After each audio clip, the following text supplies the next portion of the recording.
নিম্নচাপের জেরে বৃষ্টির পূর্বাভাস দিয়েছে হাওয়া অফিস। তার জেরে ক্ষতির আশঙ্কায় চাষিরা। শনিবার এবং রবিবার বৃষ্টির সম্ভাবনা রয়েছে, তাই শুক্রবার সর্বত্র দেখা গেল দ্রুত পাকা ধান ঘরে তোলার তোড়জোড়। এদিন দাঁতন, নারায়ণগড়ে কম বেশি ছিটে ফোটা বিক্ষিপ্ত বৃষ্টি হয়েছে। চাষিরা মাঠে দ্রুত ধান তুলতে উদ্যোগী হয়েছেন। তাদের বক্তব্য, বৃষ্টির সম্ভাবনা আছে, তাই ধান ঘরে তুলতে দ্রুত পদক্ষেপ করতে হচ্ছে।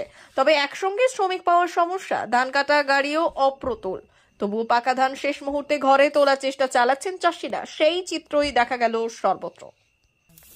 এরকম বাঁধে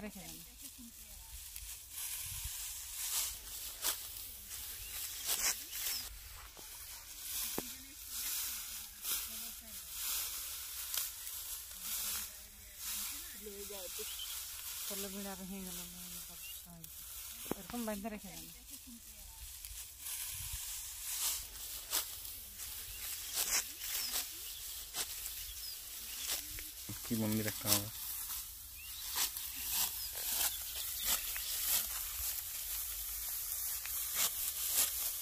মানে এরা তাহলে বলেছিল আপনাদেরকে যে এখানে মন্দির হবে বলে, নাকি?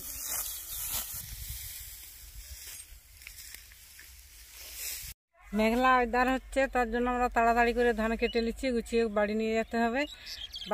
বৃষ্টি হতে পারে, তার জন্য আমরা মজুর করে ধান কেটে নিচ্ছি।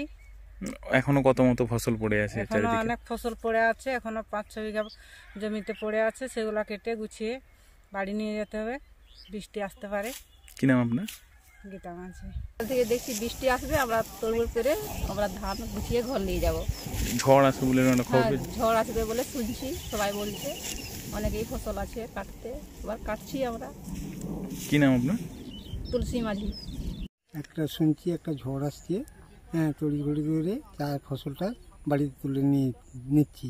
কত বিঘা চাষ করেছেন? 10 বিঘা। কি ধান চাষ করেছেন? সুগন্ধি ধান, বাদশাভোগ আর লাল শূন্য। এখনো কত মতো ধান জমিনে রয়েছে?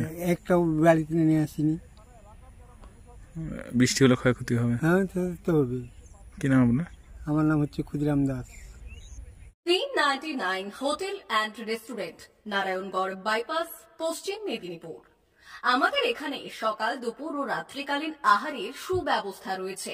সকালের টিফিনে পাবেন স্ন্যাক্স, পরোটা, আলুর paratha, bread omelette, bread toast, dosa, idli, sambar vada সহ অন্যান্য আইটেম। দুপুরের খাবারে পাবেন ভেজ ও নন ভেজ আইটেম, লাউ চিংড়ি, চিংড়ি মালাইকারি ও ইলিশের নানান পদ, ভাত, খাসি ও মুরগির মাংস। রাতের খাবারে থাকছে একাধিক ইন্ডিয়ান ও নন ইন্ডিয়ান সুস্বাদু ও সুস্বাস্থ্যকর খাবার।